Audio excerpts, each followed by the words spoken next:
Pak, sebelumnya saya minta izin dulu nih. Iya. Kita mau ada sesi wawancara, nanya-nanya sedikit aja Pak. Masalah Bapak sebagai ketua RT Pak. Sebelumnya nama Bapak siapa Pak? Jidan. Mas Zidan. Ya. Berarti Bapak Zidan ya? Ya. Oke. Terima kasih sudah meluangkan waktunya Pak. Ya. Pak Zidan. Langsung saja ya Pak. Sebenarnya pertanyaan pertama ini gampang Pak. Apa yang sebenarnya memotivasi Bapak untuk bersedia mengabdi sebagai ketua RT di tengah kesibukan sehari-hari Bapak Pak?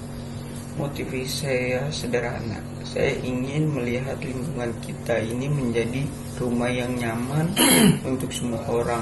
Jika saya bisa membantu mempermudah urusan warga, itu memberikan kepuasan batin sendiri bagi saya. Oke. Di masa awal jabatan Bapak, apa tantangan terbesar yang Bapak hadapi dalam menyatukan perbedaan pendapat antar warga Pak?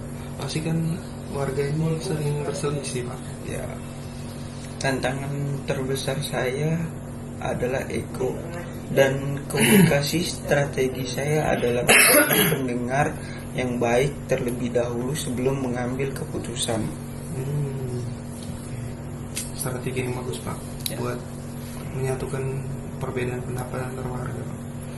Yang selanjutnya Pak, bagaimana sih strategi Bapak dalam menyampaikan sebuah kebijakan atau informasi penting agar dapat diterima dengan baik oleh seluruh warga Pak? Pastikan itu nggak mudah Pak. Saya tidak pernah memaksakan kehendak.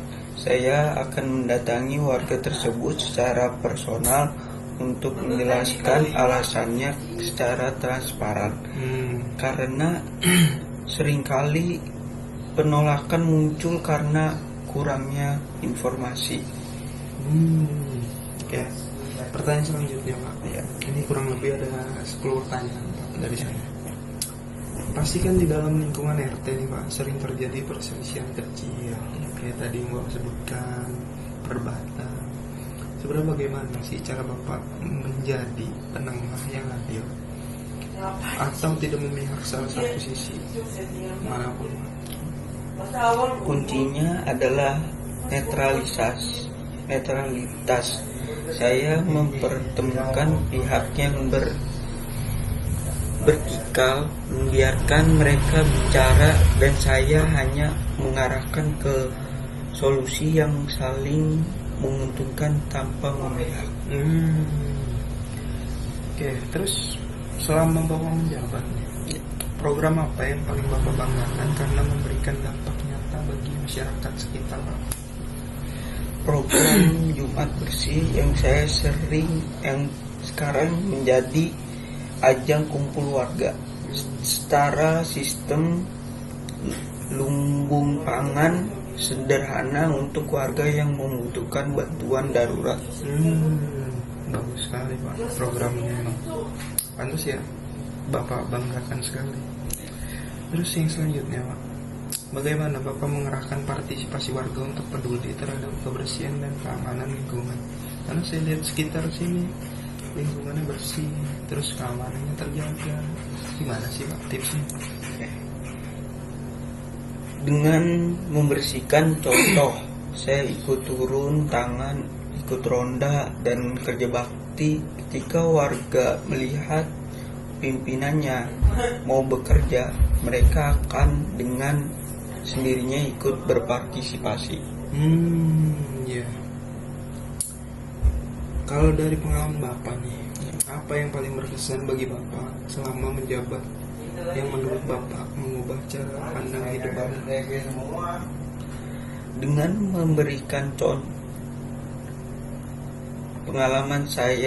pengalaman saat saya melihat warga yang tadinya berselisih akhirnya bisa kembali rukun karena bantuan kita, untuk mengajarkan saya bahwa komunikasi yang tulus bisa menyelesaikan banyak hal. Bagus Pak. Saat ini kan semuanya serba digital Pak. Iya. Apakah Bapak juga mengadopsi teknologi dalam administrasi atau komunikasi warga? Dan kalau memang diimplementasikan Pak, Sebenarnya kendalanya apa sih? Itu kita menggunakan grup WhatsApp khusus untuk mengumumkan resmi dan laporan warga. Ini sangat efektif untuk kecepatan informasi, terutama jika ada berita duka atau info paling penting. Berarti dari grup WhatsApp aja ya Pak? Ya. Kalau menurut Bapak Pak, nilai-nilai apa yang paling dimiliki oleh seorang pemimpin di tingkat akar rumput seperti ketua RT? Sabar dan rendah hati. Menjadi pelayan masyarakat itu tidak ada jam kerjanya. Kita harus siap kapan aja dibutuhkan warga. Ya betul. Emang kalau sebagai pelayan masyarakat tuh kapanpun dibutuhkan warga kita harus siap. Yang terakhir ya Pak, apa pesan Bapak bagi kami sebagai mahasiswa Pak atau generasi muda agar nantinya bisa berkontribusi positif bagi lingkungan tempat tinggal kami sendiri? Jangan apatis dengan lingkungan sekitar. Belajarlah bernegosiasi dari lingkungan yang paling kecil, karena kepekaan sosial itu modal utama untuk menjadi pimpinan di masa depan. Waduh, bagus sekali Pak.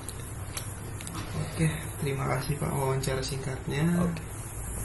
Cukup sekian dari saya Pak. Sebelumnya terima kasih atas waktunya karena sudah meluangkan waktu luang. Terima kasih ya Pak. Ya.